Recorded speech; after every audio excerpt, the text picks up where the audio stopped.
Praise the Lord. आप सबको जय मसीह की। मैं पास्टर आशीष मसीह एक बार फिर से परमेश्वर का वचन लेकर आपके सम्मुख आया हूँ। आज का हमारा टॉपिक है एक ऐसा पाप जो आज हर एक मसीही कर रहा है।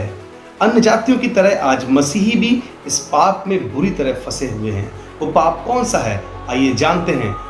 वो पाप है झूठ बोलना। और वो झूठ बोलना कब शुरुआत हुई इसकी, आइए देखते हैं कलाम हमें इस बारे में क्या बताता है कि झूठ की शुरुआत कब और कैसे हुई। इस बात को हम देखेंगे उत्पत्ति की पुस्तक उसके 3 अध्याय में। यहाँ पर इस प्रकार से लिखा है, यहोवा परमेश्वर ने जितने बनेले पशु बनाए थे उन सब में सर्प धूर्त था, और उसने स्त्री से कहा, क्या सच है कि परमेश्वर ने कहा कि तुम इस वाटिका के किसी वृक्ष का फल ना खाना? स्त्री ने सर्प से कहा, इस वाटिका के वृक्षों के फल हम खा सकते हैं, पर जो वृक्ष वाटिका के बीच में है उसके फल के विषय में परमेश्वर ने कहा है कि ना तो तुम उसको खाना और ना उसको छूना, नहीं तो मर जाओगे। तब सर्प ने स्त्री से कहा, तुम निश्चय ना मरोगे, वरन परमेश्वर आप जानता है कि जिस दिन तुम उसका फल खाओगे उसी दिन तुम्हारी आंखें खुल जाएंगी और तुम भले और बुरे का ज्ञान पाकर परमेश्वर के तुल्य हो जाओगे। ये पहला झूठ था जो आदम और हव्वा को दिया गया। किसके द्वारा? शैतान के द्वारा। उसने उन्हें बहकाने के लिए उनसे झूठ कहा कि जिस दिन तुम ये फल खाओगे तुम भी परमेश्वर के तुल्य हो जाओगे, तुम्हारी आंखें खुल जाएंगी और तुम भले बुरे का ज्ञान पालोगे। ये ऐसा झूठ था जो कि शैतान के द्वारा आदम और उसकी पत्नी हव्वा को दिया गया, और उस वक्त से झूठ की शुरुआत पूरे जगत में हुई और ये झूठ सारी सृष्टि में फैल गया। कि हम सब आज किसकी औलाद हैं? आदम की औलाद हैं। और जब परमेश्वर उनसे शाम के ठंडे समय में आता है बातचीत करने के लिए और पूछता है, हे आदम तू कहाँ है? और आदम कहता है, मैं तेरा शब्द सुनकर बारी में डर गया था क्योंकि मैंने वो फल खा लिया। परमेश्वर से पूछते हैं, क्या तुमने फल खाया? और वो कहता है, हाँ, इस स्त्री ने मुझे वो फल खिला दिया। और वो उस पर आरोप लगता है। और स्त्री से पूछते हैं तो स्त्री कहती है, हाँ, मुझे इस सर्प ने बहका दिया और मैंने फल खा लिया। और इस प्रकार से आरोप लगने का सिलसिला शुरू हो जाता है। एक दूसरे पर आरोप लगाते हैं, अपने गुनाह कबूल करने की जगह दूसरे को दोषी ठहराते हैं। और इस प्रकार से एक झूठ बोलने की जो हैबिट है वो इंसान के डीएनए में चली गई, और आज उसी कारण से सारे संसार के लोग झूठ बोलते हैं। ये तो बात हुई शुरुआत की। शुरुआत कैसे हुई? और आइए हम देखते हैं झूठ के कुछ उदाहरण, ये कैसे फैला मनुष्यों में, उनकी पीढ़ी दर पीढ़ी कैसे ट्रांसफर हुआ। कुछ एक उदाहरण बाइबल से देखेंगे। जैसे हम देखेंगे इस बात को उत्पत्ति की पुस्तक उसके 27वें अध्याय पद 18 और उसके 24 तक। यहाँ पर लिखा है, ये कहानी है याकूब की जब वो आशीर्वाद लेने के लिए झूठ बोलता है। आपने देखा किस प्रकार से झूठ बोलता है। वहां लिखा है, तब वो अपने पिता के पास गया और कहा, हे मेरे पिता। उसने कहा, क्या बात है? हे मेरे पुत्र, तू कौन है? याकूब ने अपने पिता से कहा, मैं तेरा जेठा पुत्र एसाव हूं। मैंने तेरी आज्ञा के अनुसार किया है, इसलिए उठ और बैठकर मेरे अहेर के मांस में से खा कि तू जी से मुझे आशीर्वाद दे। इसहाक ने अपने पुत्र से कहा, हे मेरे पुत्र, क्या कारण है कि वो तुझे इतनी जल्दी मिल गया? उसने ये उत्तर दिया, तेरे परमेश्वर यहोवा ने उसको मेरे सामने कर दिया। यहां याकूब ने अपने बड़े भाई एसाव की नकल की। उसके तरह उसने बकरी के खाल लपेटकर रुएदार अपना जिस्म कर लिया और अपने पिता के लिए एक स्वादिष्ट भोजन तैयार करके ले गया ताकि वो आशीर्वाद पा सके। जो ब्लेसिंग्स जो उसने अपने बड़े बेटे के लिए रखी थी वो पाने के लिए उसने क्या किया? झूठ का सहारा लिया। हम देखते हैं किस प्रकार से आदम और हव्वा के डीएनए के अंदर जो ट्रांसफर हुआ वो कहां पहुंच गया है? अब अब्राहम की संतानों के अंदर पहुंच चुका है। जो अब्राहम जिससे परमेश्वर ने वादा किया था कि मैं तेरे वंश को आकाश के तारों के समान कर दूंगा और पृथ्वी की रेत के कण के समान कर दूंगा, जो इन्हें गिन सकेगा वही तेरा वंश गिन सकेगा। एक चुना हुआ समाज, एक चुनी हुई जाति उसने तैयार करनी थी। लेकिन ये पाप जो आदम हव्वा के डीएनए के द्वारा कहां पहुंच चुका है? अब अब्राहम के पास पहुंच चुका है, उसके बच्चों में पहुंच चुका है, उसकी नस्लों में पहुंच चुका है। आगे देखते हैं हम यही बात, आगे हम देखते हैं इस बात को दूसरा राजा उसका 5 अध्याय और पद 27 में, 25 से और 27 के बीच में हम देखेंगे। यहां इस प्रकार से लिखा है, तब वो भीतर जाकर अपने स्वामी के सामने खड़ा हुआ और एलीशा ने उससे पूछा, हे गेहजी, तू कहां से आता है? उसने कहा, तेरा दास तो कहीं नहीं गया। वो झूठ बोल गया। और उसने उससे कहा, जब वह पुरुष इधर मुंह फेर कर तुझसे मिलने को अपने रथ से उतरा, तब से वो पूरा हाल मुझे मालूम था। क्या ये समय चांदी या वस्त्र या जैतून या दाख की बारियां या भेड़ बकरियां गाय बैल या दास दासी लेने का है? इस कारण से नामान का कोढ़ तुझे और तेरे वंश को सदा लगा रहेगा। तब वो हिंसा श्वेत कोड़ी के होकर उसके सामने से चला गया। यहां एक झूठ बोलने की कितनी बड़ा दंड उसको दिया गया। जो परमेश्वर का दास एलीशा था, उससे मिलने के लिए नामान कोढ़ी आया। वो सेनापति था, लेकिन उसके लिए कोढ़ था। और एक छोटी सी बेटी के द्वारा उसे प्रचार किया गया कि जाओ और परमेश्वर के दास से अपने लिए प्रार्थना कराओ, और वो अगर प्रार्थना कर देगा तो तुम चंगे हो जाओगे। और वो इसलिए वहां पर आया था।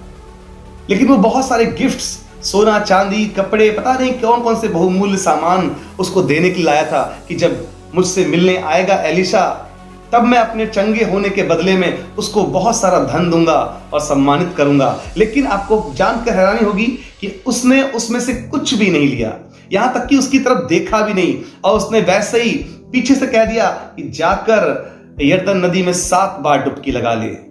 इस बात से वो बड़ा नाराज भी हुआ था, लेकिन उसने अपने एक सलाहकार के कहने पर जाकर डुबकी लगाई और वास्तविक रूप से वो चंगा हुआ। लेकिन यहां पर कहानी में मोड़ तब आता है जब गेहजी के मन में क्या आता है? लालच आता है।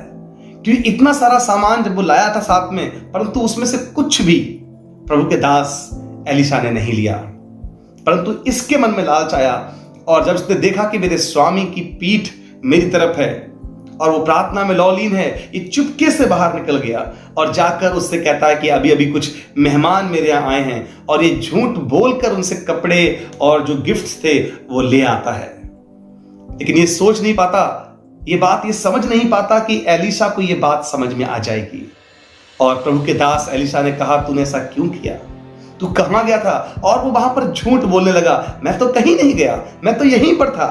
और इसलिए जब उसने झूठ बोला तब उसने कहा, मुझे सब पता है कि तू कैसे वहां पर उस गिफ्ट लेने गया था और कैसे वो रथ से उतरा, मुझे सारा हाल मुझे मालूम है। लेकिन तूने ये क्या कर दिया कि तूने मुझसे झूठ बोला, पवित्र आत्मा से झूठ बोला, और झूठ बोलने का इतना बड़ा दंड उसे मिला कि जो कोढ़ नामान अपने साथ लेकर आया था, अब वो कोढ़ इस दास पर चला गया।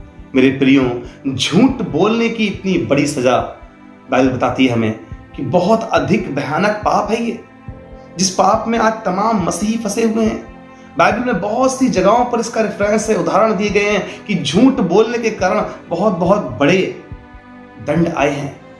गेहजी पर यह दंड इसलिए आया क्योंकि उसने झूठ बोला। आज हम कितने आराम से झूठ बोल रहे हैं, धड़ल्ले से। रोज अगर हम घर में बैठे हुए हैं, किसी का फोन आता है, हम कहते हैं मैं निकल चुका हूं घर से। हर बात में अगर कोई हमसे पैसे मांगता है तो हम कहते हैं मेरे पास बिल्कुल भी पैसे नहीं है, अगर होते तो क्या मैं आपको मना करता। हम एकदम स्पष्ट रूप से झूठ बोल देते हैं। हमें एक बार भी ऐसा नहीं लगता कि हम क्या कर रहे हैं, कौन सा अपराध है ये। आज पूरी दुनिया के लोग इस झूठ में फंसे हुए हैं। वो धन कमाने के लिए लगातार प्रयास करते हैं, झूठ और सच का सहारा लेते हैं अपने बिजनेस चलाने के लिए, अपने तमाम दुनियावी ऐशो आराम की सुविधाओं को जोड़ने के लिए वो रात और दिन झूठ का सहारा लेते हैं, चालाकी और मक्कारी के साथ अपना जीवन जीते हैं। लेकिन क्या मसीहों को भी उनके समान हो जाना चाहिए? आज बड़े शर्म की बात है कि हमारे मसीही लोग भी इस पाप में, इस ट्रैप में फंस चुके हैं बुरी तरीके से, और शैतान उनको बहुत बुरी तरीके से उलझाए हुए हैं। जैसा वो समाज में देख रहे हैं अन्य जातियों को करते हुए, बिल्कुल वैसा ही व्यवहार वो अपनी जिंदगी में लागू कर रहे हैं। कलाम पढ़ते हैं लेकिन कलाम को मानते नहीं हैं। मेरे प्रियो, ये वो पाप है जिसमें आज लगभग हर व्यक्ति फंसा हुआ है। कहीं ना कहीं वो झूठ बोलता है, अपनी जिंदगी में वो श्राप ले आता है, वो नामान का कोढ़ अपनी जिंदगी पे ले आता है। आपको मालूम है, याकूब ने झूठ बोलकर वो आशीर्वाद तो ले लिए, लेकिन उसका दंड उसे बहुत भयंकर झेलना पड़ा। उसे अपना घर छोड़कर भागना पड़ा, और जब उसने चालाकी की तो उसके साथ भी चालाकी हुई। बाइबल ऐसा बताती है कि उसके ससुर ने उसके साथ चालाकी की, उसकी शादी जिससे होनी थी उससे नहीं करने दी पहले, पहले उसने अपनी जो आंखों से कमजोर थी लड़की उसके साथ शादी कर दी। यस, उसकी मजदूरी उसने कई बार बदल दी, कई बार उसका हक छीन लिया और वो बड़ा परेशान हुआ। कई वर्षों तक उसने लगातार मेहनत की, तब कहीं जाकर उसको उस लड़की से शादी हुई जिसको वो पसंद करता था। ऐसा क्यों हुआ? उसका जीवन इतना कठोर क्यों हो गया? क्यों उसके जीवन में ये दंड आया? क्योंकि उसने भी अपने भाई के साथ क्या किया? धोखा किया, चालाकी की, झूठ बोला, उसका हक छीना उसने।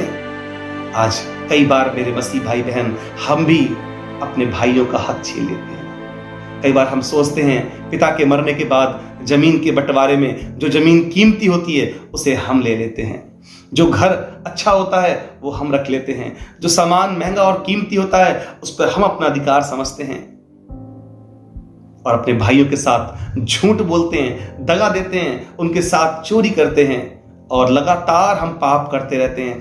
परंतु हम ये बात भूल जाते हैं कि बाइबल हमें सिखाती है कि हर एक झूठ बोलने वाले का दंड निश्चित है।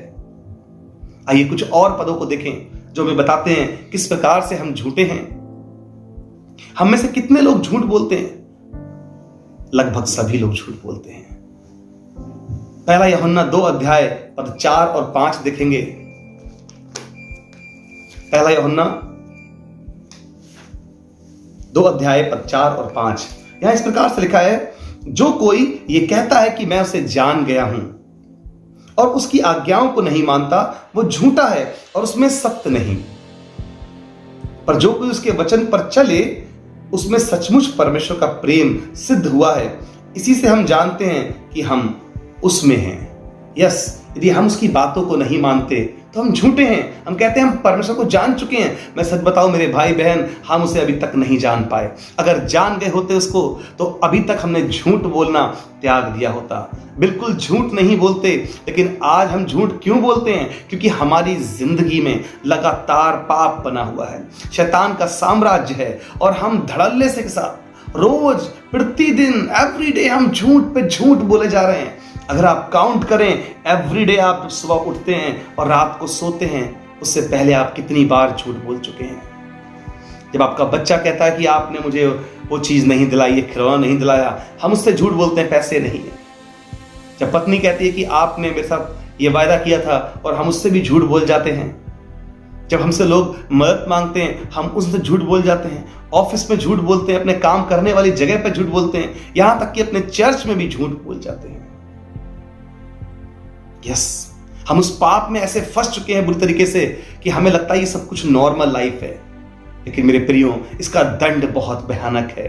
बाइबल से बताती है, झूठ का पिता शैतान है। ये झूठ जो हम बोलते हैं ये शैतान की ओर से आता है। हर एक बुरी वस्तु जो हमारे अंदर पाई जाती है वो नरक से आती है, वो शैतान की ओर से आती है। चाहे वो झूठ हो, चाहे वो घमंड हो, चाहे वो व्यभिचार हो, चोरी हो, या हर प्रकार का लालच हो, किसी भी प्रकार की बुरी प्रवृत्ति जो आती है वो दुष्ट की ओर से आती है, शैतान की ओर से आती है। परंतु जो अच्छी बातें हैं वो हमेशा स्वर्ग की ओर से आती हैं, परमेश्वर की ओर से आती हैं। दया, क्षमा, अनुग्रह, प्रार्थना, ये सारी बातें हमारी जिंदगी में जो अच्छाई को लाती हैं वो स्वर्गीय बातें हैं। यस मेरे भाई बहन, इस बात को ध्यान दीजिए कि झूठ का पिता शैतान है और हम उसकी मजदूरी ना करें, क्योंकि कलाम में लिखा है पाप की मजदूरी तो मृत्यु है। हम किसके लिए काम कर रहे हैं? हम सारा दिन अगर झूठ बोलते हैं, चोरी करते हैं, घमंड करते हैं, गाली गलौज करते हैं, तो हम एक प्रकार से हम शैतान के मजदूर हैं और शैतान हमारी मजदूरी तय करेगा, यानी कि नरक की आग में लेकर जाएगा। लेकिन अगर हम पवित्रताई का जीवन जीते हैं, अगर हम सचमुच प्रभु के रास्ते पे चलते हैं, अगर सचमुच हमारा जीवन वचन के अकॉर्डिंग हम चल रहे हैं, हर प्रकार के झूठ से, नशे की आदत से, हर प्रकार के व्यभिचार और गंदी आत्माओं से अगर हम अपने आप को सेफ रखते हैं, तो सचमुच हम खुदा के रास्ते पे चल रहे हैं, उसका प्रचार करते हैं, उसकी गवाही शेयर करते हैं और दूसरों के लिए हम अच्छाई का नमूना बनते हैं। तो इसका मतलब है कि हम परमेश्वर की सेवा करते हैं और प्रभु हमारी मजदूरी तय करेगा। और कलाम ऐसा कहता है कि मैं जल्द आने वाला हूं और हर एक के काम के अनुसार बदला देने के लिए प्रतिफल मेरे पास है। यस, परमेश्वर आपसे प्यार करता है, वो आपको प्रतिफल देगा, लेकिन पहले आपको उसके लिए इस झूठ को त्यागना होगा, लालच और घमंड को त्यागना होगा, उस शैतान की गुलामी से आजाद होना होगा, उसकी मजदूरी छोड़कर आपको परमेश्वर का कार्य करना होगा। अगर आप ऐसा नहीं करते हैं तो मैं आपको बताना चाहता हूं कि झूठ की सजा क्या है, बहुत भयानक सजा है। कलाम में ऐसा लिखा है, प्रकाशित वाक्य 21 अध्याय और उसके पद 8 में हम पढ़ेंगे किस प्रकार से दिखाया है परमेश्वर ने। प्रकाशित वाक्य उसके 21 अध्याय और पद 8 में लिखा है, परंतु डरपोकों, अविश्वासियों, घिनौनों और हत्यारों और व्यभिचारियों, टोनों, मूर्ति पूजकों और सब झूठों का भाग, मैं दोबारा रिपीट कर रहा हूं, सब झूठों का भाग, जो झूठ बोलते हैं उनका भाग उस झील में मिलेगा जो आग और गंधक से जलती रहती है। ये दूसरी मृत्यु है। सावधान हो जाइए। कलाम कहता है, लोग सोचते हैं कि झूठ बोलना तो एक बहुत छोटी सी बात है, व्यभिचार करना बड़ी बात है, हत्या करना बड़ी बात है, लालच करना, घमंड करना, मूर्ति पूजा करना यह पाप है। लेकिन बाइबल कहती है झूठ बोलना भी उनके ही बराबर पाप है। यस, अगर आपने किसी का मर्डर नहीं किया है लेकिन आप झूठ बोल रहे हैं, दंड दोनों का बराबर है। क्योंकि यहां लिखा हुआ है, हत्यारों, व्यभिचारियों, अगर आपने किसी के साथ व्यभिचार किया है तो उसका दंड और झूठ बोलने का दंड बिल्कुल बराबर है। आज कई लोग बड़े आराम से झूठ बोलते हैं और अपने झूठ के दम पर वो अपने लिए दुनिया के ऐसो आराम पैसा कमाते हैं और सोचते हैं कि उन्हें बहुत, उनको महारत हासिल है, उनको लगता है बहुत टैलेंटेड है वो, और झूठ बोलकर अपने आप को बेच देते हैं शैतान के हाथों। मेरे प्रिय भाई, मेरी प्रिय बहन, प्रिय पासवान लोगों, आज अपने जमीर को जगाएं। किस प्रकार का जीवन है हमारा? आज बहुत से लोग अपनी गलत रिपोर्टिंग देते हैं, संस्थाओं में काम करते हैं और अपनी गलत फॉल्स रिपोर्टिंग भेजते हैं, फॉल्स टेस्टमनी, अपनी गवाहियां भेजते हैं, टेस्टमनी गलत भेजते हैं और उनको लगता है कि अरे हम तो बिल्कुल कुछ भी पाप नहीं कर रहे। झूठे ट्रैवल बिल्स बनाते हैं, झूठे बिल वाउचर बनाते हैं और तमाम प्रकार से लोग अपना पैसा कमाते हैं, लेकिन उनको लगता ही नहीं कि वो पाप कर रहे हैं। उस पाप का दंड इस जमीन पर भी परमेश्वर देता है। कई बार बड़ी बड़ी बीमारियां, कैंसर जैसी बीमारियां, कई बार बड़े बड़े महारोग आपकी जिंदगी में एंटर करते हैं क्योंकि आपने स्वयं अपने झूठ बोलने की प्रवृत्ति के कारण अपनी जिंदगी में उन्हें एंटर किया है। याद रखिए, इनका कारण आपका झूठ है, आपका घमंड है, आपकी चोरी है। आप जो अपना आजीविका कमाने के लिए लगातार झूठ पे झूठ बोले जा रहे हैं, ये सब कुछ आप कर रहे हैं और इसलिए इसका दंड भी आपको यहां भी मिल सकता है और ऊपर तो निश्चित ही है। तो कलाम में लिखा है, उन सबको आग और गंधक की झील में डाल दिया जाएगा, यानी कि नरक में डाल दिया जाएगा। क्या आप चाहते हैं कि जरा से झूठ के लिए, एक छोटे से झूठ के लिए आपको भयंकर नरक की आग में डाला जाए? नहीं चाहते, कोई भी नहीं चाहेगा। इसलिए आज अपने झूठ को छोड़ दीजिए। मेरे प्रियो, कलाम में लिखा है, हम करें क्या फिर? प्रकाशित वाक्य 22:15 में भी लिखा है इसके विषय में। यहां लिखा है, पर कुत्ते और टोहने और व्यभिचारी, हत्यारे, मूर्ति पूजक और हर एक झूठ का चाहने वाला और गढ़ने वाला बाहर रहेगा। वो नगर जो परमेश्वर हमें रहने के लिए देने वाला है, उस स्वर्गीय स्थान में जहां प्रभु हमें रखेगा, वो कहता है हर एक झूठ का चाहने वाला और गढ़ने वाला उससे बाहर रहेगा। बाकी सारे अपराधी, पाप करने वाले तो बाहर रहेंगे, साथ साथ ये झूठ का चाहने वाला और झूठ का गढ़ने वाला यानी बनाने वाला, ये भी बाहर रहेंगे। झूठ का चाहना क्या है? जब आप कोई मूवी देखते हैं, कोई दूसरा कोई सीरीज देखते हैं, आप कोई वेब सीरीज देखते हैं झूठ पर आधारित, उसमें अर्धनग्न कपड़े पहनकर लोग बुरी तरीके से काम करते हैं और हम उन्हें लाइक करते हैं, पसंद करते हैं। उस झूठ को, उस झूठी फिल्मों को, झूठे सीरियल्स को हम देखने के लिए चाव से बैठ जाते हैं, फिल्मी गाने सुनते हैं, उनकी स्टोरी हम पसंद करते हैं। यह है झूठ का चाहना। या किसी भी प्रकार के पाप में हम फंस जाते हैं झूठ के द्वारा, चाहे वो बिजनेस करके झूठ बोल रहे हो, चाहे हम कोई नौकरी पर झूठ बोल रहे हो, चाहे हम मिनिस्ट्री में झूठ बोल रहे हो, चर्च में झूठ बोल रहे हो, किसी भी प्रकार से हम बच्चों के साथ झूठ बोल रहे हो, अपने परिवार में झूठ बोल रहे हो, मित्र झूठ बोल रहे हैं या पड़ोसियों के साथ झूठ बोल रहे हैं। कहीं पर भी अगर हम झूठ को पसंद करते हैं या हम झूठ को बोलते हैं तो हमारे लिए उस नगर में कोई जगह नहीं है जो परमेश्वर ने बनाया है। यस, और झूठ का गढ़ने वाला कौन है? जो आप देखते हैं ना, सीरियल बनाने वाले डायरेक्टर्स होते हैं। ये डायरेक्टर जो झूठ को स्क्रिप्ट लिखते हैं, फिर एक्टर्स उनमें एक्टिंग करते हैं और सब लोग मिलकर एक मूवी या सीरियल या कोई और कुछ कंटेंट बनाते हैं जिसको हम लाइक करते हैं, पसंद करते हैं, शेयर करते रहते हैं। वो सब क्या है? झूठ का चाहना और झूठ का बनाना, यानी कि गढ़ना। ये झूठ के बनाने वाले जितने फिल्म स्टार हैं, जितने डायरेक्टर प्रोड्यूसर हैं, ये जितने भी झूठ के ऑडियंस हैं, जितने देखने वाले हैं, ये सब भी नरक की आग में जाएंगे। यस, अगर हम अपने घर में बैठकर मूवीज देखते हैं, झूठ को चाहते हैं, उसे पसंद करते हैं और वैसा ही बनने की कोशिश करते हैं, उन झूठे कलाकारों की हम भी नकल करते हैं, उनके ऐसे पहनावा, उनके ऐसा हेयर स्टाइल, उनके ऐसा चाल ढाल और उनके ऐसे डायलॉग बोलते हैं, उनकी ऐसी लाइफ स्टाइल चाहते हैं, उनकी जैसी हम हरकतें करते फिरते हैं, तो याद रखिए हमारे लिए भी उस नगर में कोई जगह नहीं है। केवल आग और गंधक हमारा भाग ठहरेगा। ये बड़े ही खतरनाक बात है, मेरे और आपके लिए सोचने का विषय है। हम किस ओर जा रहे हैं? याद रखिए, पूरा जीवन अगर हम अच्छाई के साथ जी रहे हैं, हम दान भी दे रहे हैं, दसवां अंश भी दे रहे हैं, चर्च भी जा रहे हैं, प्रार्थना भी कर रहे हैं, लेकिन अगर झूठ बोलना नहीं छोड़ा हमने, क्योंकि बाकी सारे पाप तो हो सकता है आप ना करते हो, आप किसी का मर्डर नहीं करते, आप व्यभिचार नहीं करते, आप चोरी नहीं करते, आप कुछ और बड़े पाप नहीं करते, लेकिन एक बात तय है कि आपके और मेरे अंदर झूठ बोलने की प्रवृत्ति है, और वो 100 में से 99% लोगों के अंदर शायद मिल जाएगी। कहीं ना कहीं हम झूठ बोलते हैं और यही झूठ हमें काफी है नरक में ले जाने के लिए। जैसे एक बड़े से जहाज को डुबोने के लिए एक छोटा सा छेद कर दिया जाए तो वो पूरा जहाज डूब जाता है, वैसे ही हमारी इस जिंदगी का जहाज इस छोटे से झूठ के द्वारा डूब जाएगा। तो हम क्या करें? अब उपाय क्या है हमारे पास कि हम उससे बच सकें? यस, उपाय है मेरे प्रिय भाई बहन। वचन हमें इसका उपाय देता है।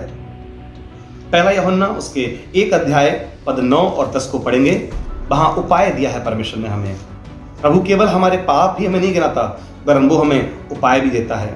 यहाँ लिखा है, यदि हम अपने पापों को मान लें तो वो हमारे पापों को क्षमा करने और हमें सब अधर्म से शुद्ध करने में विश्वास योग्य और धर्मी है। यस, रिपेंट करना होगा।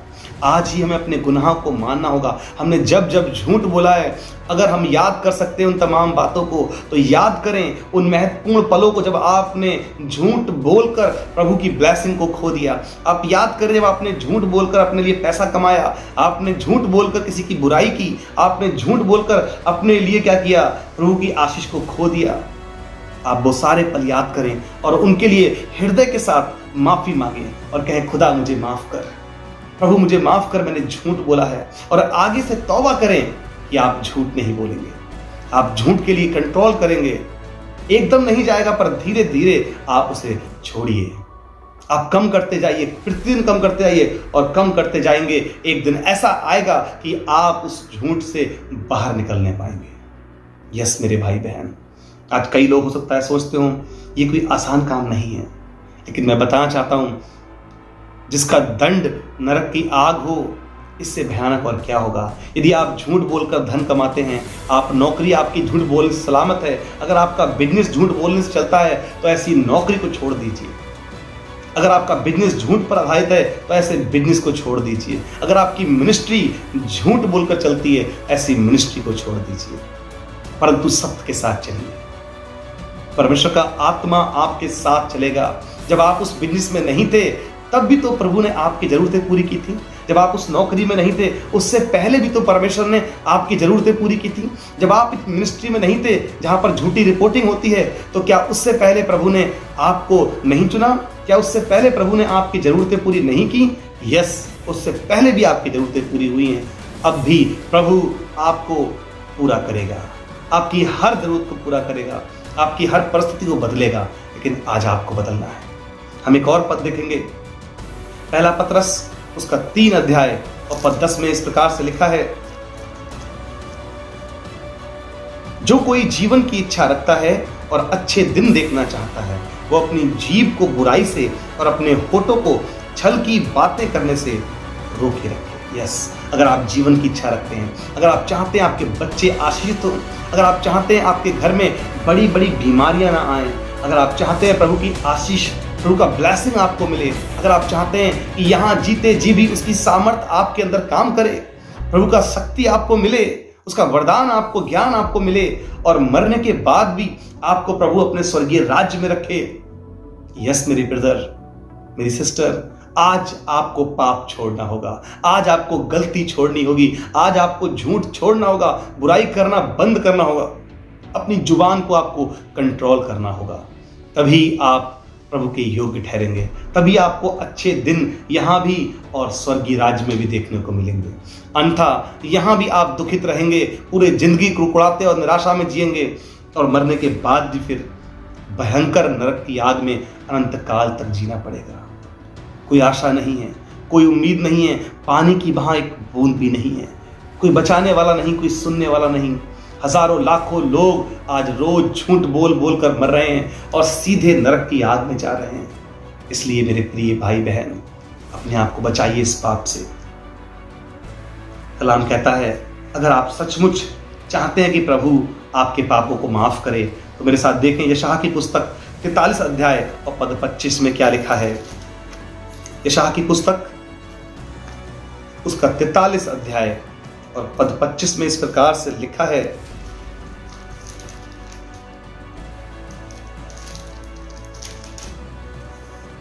मैं वही हूं जो अपने नाम के निमित्त तेरे अपराधों को मिटा देता हूं और तेरे पापों को स्मरण ना करूंगा। यस, खुदा का वायदा है आपके लिए। अगर आज आप अपने गुनाहों को मानने के लिए तैयार हैं, अगर आज आप अपने पश्चाताप के लिए तैयार हैं, अगर आप छोड़ने के लिए तैयार हैं, पाप के लिए, झूठ के लिए, बुराई को छोड़ने के लिए तैयार हैं, तो आज प्रभु कहता है, मैं वही हूं जो अपने नाम के निमित्त तेरे अपराधों को मिटा दूंगा। यस, आज रिपेंट करने का समय है, नरक की आग से बचने का समय है, आज अपनी आशीषें अनलॉक करने का समय है। जो आपने लॉक कर दी अपने झूठ बोलने के कारण, बुराइयां करने के कारण, वो सारी आशीषें जो लॉक हो चुकी हैं आज अनलॉक हो जाएंगी यीशु मसीह के नाम से। अगर आज आप रिपेंट करेंगे, अगर आज आप अपने पापों को छोड़ेंगे तो प्रभु की ब्लेसिंग्स आप पर आएंगी। यस मेरे भाई, नीति वचन उसका 28 और उसका 13 अंतिम पद पढ़ते हैं और समाप्त करेंगे इसके साथ ही हम लोग। नीति वचन उसका 28 अध्याय पद 13, वहां पर लिखा है, जो अपने पाप मान लेता है, मैं इसको पढ़ देता हूं आपके लिए, जो अपने अपराध छिपा रखता है उसका कार्य सफल नहीं होता, परंतु जो उनको मान लेता है और छोड़ भी देता है उस पर दया की जाएगी। यस, उस पर दया की जाएगी। और 14वां पद भी लिखा है, जो मनुष्य निरंतर प्रभु का भय मानता रहता वो धन्य है, परंतु जो अपना मन कठोर कर लेता है वो विपत्ति में पड़ता है। यदि आज आप प्रभु का भय मानते हैं तो अपने मन को कठोर मत कीजिए, आज मन को दीन और नम्र कर लीजिए। आज अपने मन से सारी गंदगी निकाल दीजिए। झूठ को आप मानिए कि आप झूठ बोलते हैं और उसे छोड़ दीजिए। आज अपने अपराधों को मान लीजिए। कलाम लिखा है, जो अपने अपराध छिपा रखता है उसके कार्य सफल नहीं होता। आप झूठ बोलते हैं, मन में कड़वाहट रखते हैं, आप झूठ बोलते हैं, चोरी करते हैं, एक दूसरे की निंदा और बुराई और बदनामी में लगे रहते हैं और इसलिए आपके काम सफल नहीं होते। परंतु जो अपने अपराध मान लेता है उस पर दया की जाएगी। आज मौका है, हम पर दया हो सकती है अगर आज हम अपने अपराधों को स्वीकार करें। आज मौका है नरक की आग से बचने का, दूसरों को बचाने का। आज मौका है एक बार फिर से नई जिंदगी शुरू करने का, क्योंकि आप और मैं, हम नहीं जानते क्या हम कल जीवित रहेंगे। हो सकता है कि आज हमारा पृथ्वी पर आखिरी दिन हो, क्योंकि हजारों लोग कल रात अपने बिस्तर पर सोए थे परंतु अगली सुबह वो अपने बिस्तर पर नहीं थे, उनकी आंखें कहीं और खुली। इसलिए मेरे प्रिय भाई बहन, अपने जीवन को बदल दीजिए। आज मौका है ताकि हम एक दिन प्रभु के साथ उसके राज्य में जा सकें। God bless you.